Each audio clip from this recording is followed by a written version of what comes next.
Bonjour à tous, aujourd'hui on va suivre un tutoriel pour remplacer la vitre arrière sur le Huawei P8 Lite version 2017. Pour réaliser cette réparation, vous aurez besoin bien sûr de la vitre arrière d'origine qui inclut les stickers de pose, vous la retrouverez en vente sur notre site internet avec la vitre arrière. Vous recevrez un patron universel d'aide au montage pour vous aider à réaliser cette réparation.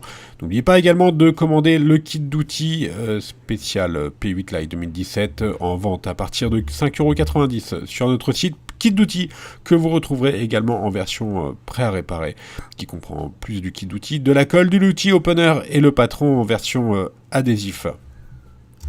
En commandant ces pièces sur notre site, vous bénéficiez d'une assistance technique par chat, par téléphone et par email gratuite, et vous bénéficiez également de 10% de remise avec le code YouTube. C'est une réparation qui est assez simple, la difficulté est notée 2 sur 5, il faut compter environ 15 minutes pour remplacer la vitre arrière sur le P8 Lite 2017. Pensez bien à vérifier votre numéro de modèle pour être sûr que vous avez bien un P8 Lite 2017. Le numéro de modèle c'est PRA-LXE1. Et il faut également penser à éteindre le téléphone avant de commencer les réparations, évidemment.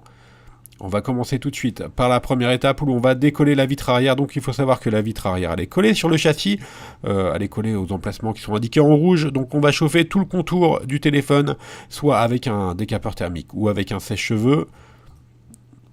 On chauffe donc pas à plus de 80 degrés pour le décapeur thermique. On va chauffer bien le contour du téléphone et on va particulièrement insister sur le coin inférieur droit. Une fois qu'on a correctement chauffé le coin inférieur droit, on va placer la ventouse et on va tirer sur la ventouse jusqu'à l'apparition d'un jour entre la vitre et le châssis. Et là, on place un médiator dans le jour qui vient d'être créé. Et avec le médiator, on n'a plus qu'à glisser celui-ci pour décoller la vitre arrière. Alors elle est assez facile à enlever, elle n'est pas trop collée, il n'y a pas beaucoup d'adhésif. Si éventuellement votre vitre elle est brisée, vous n'arrivez pas à mettre la ventouse, il faut utiliser du scotch pour qu'il n'y ait pas que la ventouse puisse correctement adhérer à la vitre arrière et pour pouvoir la relever. Voilà, donc là on continue la réparation. On va glisser les médiators sur tout le contour de la vitre arrière. Alors vous ferez attention, au niveau du power, du bouton power, à ne pas rentrer le médiator trop loin derrière, voilà, à ce niveau-là, derrière la vitre arrière, parce que vous avez la nappe du lecteur d'empreinte digitale qui est juste à ce niveau-là. Donc je répète, à droite du bouton power. Une fois qu'on a fait tout le contour du téléphone, on va insérer la carte en PVC bricophone, qui est un petit peu plus solide, plus rigide. On va la glisser sur toute la largeur. Et on va s'arrêter un petit peu en dessous du bouton power. Et juste à ce moment-là, on n'a plus qu'à relever la vitre arrière. Vous voyez, on voit bien la nappe du lecteur d'empreinte digitale.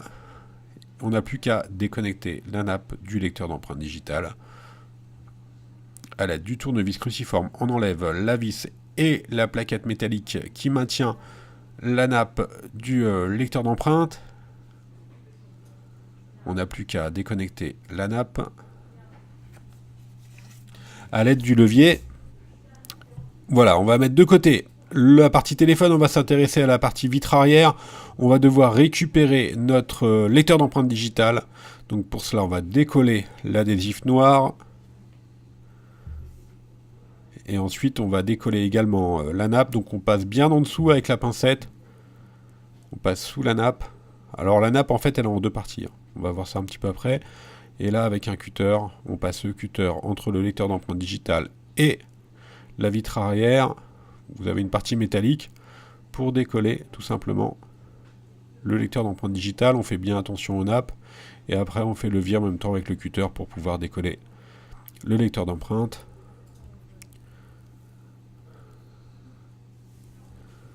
Voilà, pour le lecteur d'empreinte. Donc vous voyez, là en deux parties, il y a la partie nappe et la partie à proprement dite lecteur d'empreinte. Là, on va repositionner le tout. On va passer à la partie remontage. On va recoller le lecteur d'empreinte digitale. Pour cela, on utilise la colle B7000. On met quelques petits points de colle. Si la colle elle est disponible en option ou dans le pack prêt à réparer. On réapplique ensuite le lecteur d'empreinte. éventuellement, vous pouvez attendre hein, le temps que la colle fasse effet. Et en attendant, on va récupérer la lentille de l'appareil photo qui n'est pas présente sur la vitre. Donc on a juste à récupérer cette petite lentille, on la repositionne sur notre nouvelle vitre et ensuite elle va coller toute seule hein, la lentille, il n'y a pas de problème. Et ensuite on va préparer notre châssis, on va appliquer de la colle sur tout le contour du châssis pour pouvoir repositionner ensuite la vitre arrière. Donc la vitre arrière, il y a déjà des adhésifs hein, qui sont déjà inclus. Nous on a remis de la colle sur le châssis pour être sûr d'avoir un bon collage, mais logiquement c'est facultatif hein, le fait de repositionner de la colle sur le contour du châssis, vous n'êtes pas obligé d'en repositionner, vous avez déjà les stickers de l'ancienne vitre, là on a remis la plaquette. Par contre il faut bien nettoyer, ça c'est important, le châssis avant de repositionner la nouvelle vitre.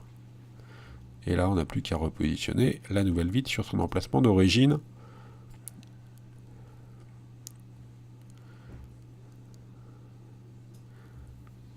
Voilà, et la réparation est maintenant presque terminée. On n'a plus qu'à enlever les protections. Voilà, c'est ok pour la réparation. On va faire un petit récapitulatif des produits que l'on a utilisés durant cette réparation, en commençant bien sûr par la vitre arrière d'origine. Vous la retrouvez en vente sur le site internet. Elle est livrée avec le patron d'aide au montage. N'oubliez pas également de commander les outils. Et n'oubliez pas aussi que l'on reste joignable par mail, par chat ou encore par téléphone pour toute demande d'information. Et vous bénéficiez également de 10% de remise avec le code YouTube. Merci à tous d'avoir suivi ce tutoriel et à bientôt pour de nouvelles vidéos.